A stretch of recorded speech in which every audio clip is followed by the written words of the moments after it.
Redmi 8 है, date condition में receive हुआ है। ये मोबाइल चार्जिंग एम्पेयर पर कुछ भी नहीं ले रहा है, 0 ही ले रहा है पूरा। तो इसको अभी कूल टेस्टिंग ही करेंगे। मल्टीमीटर से चेक किया है इसको पूरा, तो 2 बक कॉइल इसका शॉर्ट दिखा रहा है।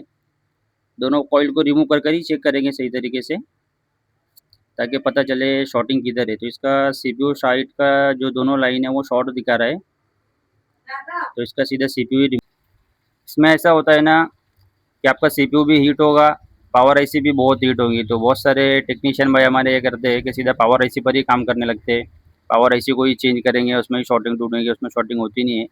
सीधा हमें इसका यही करना है कि बक कॉइल को रिमूव करना है, और दोनों साइड की हमें शॉर्टिंग चेक करनी है कि किस साइड हमारा शॉर्ट दिखा रहा है। क्योंकि कॉइल की वजह से ऐसा होता है कि पावर तरफ भी शॉर्टिंग दिखाएगा, सीपीयू साइड भी शॉर्टिंग दिखाएगा। तो कॉइल निकाल कर ही चेक करना है सही तरीके से, ताकि हमें पता चले कि सीपीयू साइड हमारा शॉर्टिंग है या पावर आईसी के साइड हमारा शॉर्टिंग है। तो इसका सीपीयू ही शॉर्ट है। ग्लू पूरा रिमूव हो गया है, सीपीयू को ही निकालेंगे बाहर। सीपीयू निकल चुका है और बिल्कुल क्लियर है, कोई पैड वगैरह टूटा हुआ नहीं है सीपीयू का। इसका अब लो मेल्टिंग ही करेंगे। 183 के पीपीडी से ही इसको लो मेल्टिंग करना है, जिससे हम इसको रिबॉलिंग भी करेंगे तो 183 से ही करेंगे। लो मेल्टिंग में हमें ध्यान रखना है कि साइड के कंपोनेंट ना हमारे शोल्डर गन में चिपक कर आ जाए। तो बिल्कुल आराम आराम से इसको करना है लो मेल्टिंग। लो मेल्टिंग हो चुका है पूरा, हम इसको क्लीनिंग करेंगे।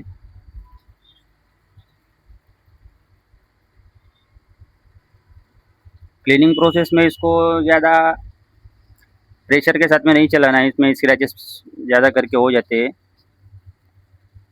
स्क्रैचेस ना हो इसके लिए इसको हल्के हल्के हाथ से ही चलाना है, ज़्यादा इस पर प्रेशर नहीं देना है। क्लीन हो चुका है नीचे का पोर्शन पूरा। जो थोड़ा बहुत हमारा ग्लू रह गया है उसको हम ब्लेड की मदद से निकाल लेंगे। साइड में जो ग्लू है, सीपीयू को लगाने के वक्त तो सबसे ज़्यादा दिक्कत यही ग्लू देता है हमें।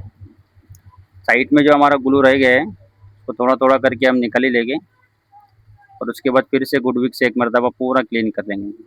पूरा शाइनी हो चुका है, क्लीन हो चुका है। इसको फिर से गुडविक चलाने का यही मकसद होता है कि पूरा शाइनी हो जाए, पूरा क्लीन हो जाए, ताकि जो बार बार हमारा सीपीयू रिटर्न आता है कि वो दिक्कत ना आए। क्लीनिंग प्रोसेस ही बेटर होती है। अभी सीपीयू को क्लीन करेंगे, इसको भी थोड़ा लो मेल्टिंग कर दिया हमने, और शोल्डर गन की मदद से जितना हमारा पेस्ट निकल सकता है उतना ही निकालेंगे। इस पर प्रेशर बिल्कुल भी नहीं देना है हमें, क्योंकि एक दो मरतबा मेरे साथ हुआ ऐसा कि सीपीयू पर स्क्रैचेस हो जाते हैं इससे। तो जितना निकल सकता है उतना ही निकालेंगे, कोई ज़ोर ज़बरदस्ती इसके ऊपर नहीं करना है हमें। बिल्कुल आराम से जितना निकल रहा है उतना ही थोड़ा थोड़ा करके धीरे धीरे इसको निकालना है। बाकी हम फिर इसके बाद में इसको क्लीन करके ब्लेड की मदद से ही निकालेंगे। ब्लेड से जितना निकल सकता है नॉर्मल नॉर्मल पूरा भी ब्लेड से ही इसको साफ़ कर देंगे। इसको पहले 0 ही कर लेते हैं पूरा। उसके बाद में जो भी ग्लू हमारा रह जाएगा इसके ऊपर, उसको हम फिर निकाल लेंगे ब्लेड की मदद से। इसमें ऐसा होता है कि ज़्यादा करके छोटे इनसेट में इतना सारा पैसा मिलता नहीं है, इसीलिए थोड़ा फास्ट में काम करना पड़ता है इस तरीके से, वरना ये आराम आराम से अभी इसका ग्लू हम निकाल लेंगे जो बीच में रह गया थोड़ा थोड़ा ग्लू।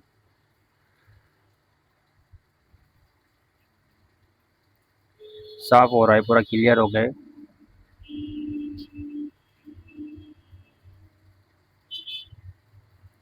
ये ब्लेड जो है हमारा काइंडली का ब्लेड है, ये बहुत बेस्ट है ये वाला ब्लेड। इससे स्क्रैचेस वगैरह कुछ भी नहीं होते, सीपीयू पर नीचे बोर्ड पर भी इससे स्क्रैचेस वगैरह नहीं होता है। ये बढ़िया ब्लेड है, मैं ज़्यादा करके यही वाला ब्लेड इस्तेमाल करता हूँ, काइंडली का ब्लेड है। सीधा रिबॉलिंग प्रोसेस पे आ जाते हैं। 183 से हमें रिबॉल्व करना है सीपीयू।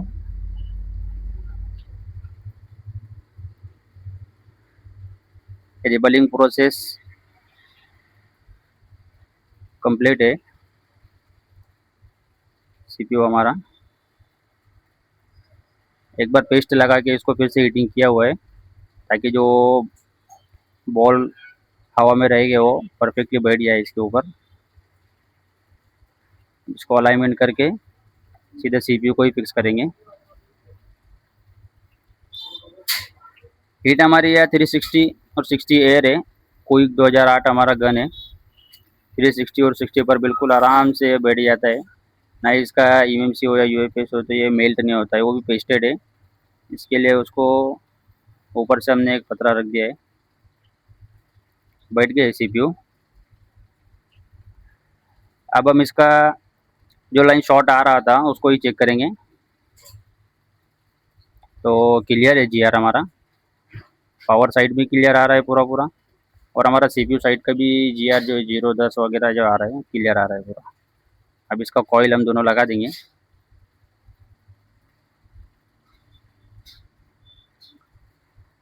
दोनों कॉइल लगाने के बाद हम इसको डायरेक्ट चार्जिंग पर ही लगाकर चेक करेंगे कि क्या होता है इसका। कॉइल लग गया है हमारा।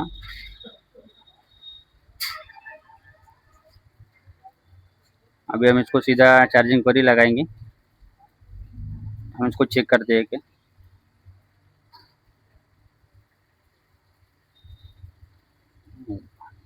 ओके हो गया है। रेडमी नाम आ रहा है और ये परसेंटेज भी दिखा दिया है मोबाइल में। चालू करके ही देख लेते हैं इसको।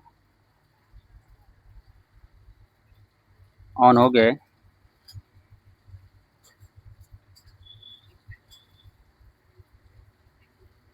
ये हमारा सेकंड लोगो पर भी चला गया हुआ है मोबाइल।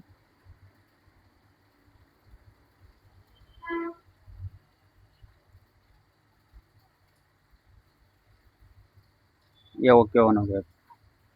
टच वगैरह ओके वर्किंग कर रहा है इसका पूरा।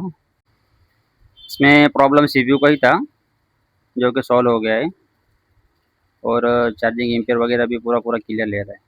Thanks for watching.